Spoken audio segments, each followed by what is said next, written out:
It's a 76 280Z. Got a pretty stock RB26. Just had it swapped over to E85. We had a dyno when it was 110 degrees in the building, put out a 450 horse with the camera over. Yeah.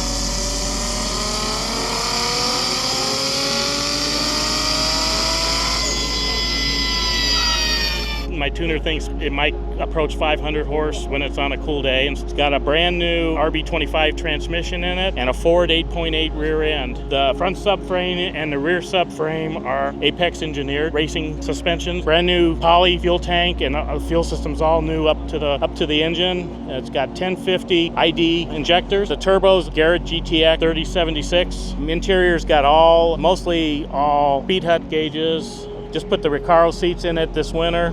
What is your goals with the car? Do you plan on taking it to the drag strip sometime? Not really, just for fun and showing and stuff. I'm not into racing much. It doesn't give me the thrill that it gives some people. I prefer watching and just going to shows. Watanabe wheels from Japan and a big brake kit from Willwood on front and back. So, and like the car itself, has it always been yours?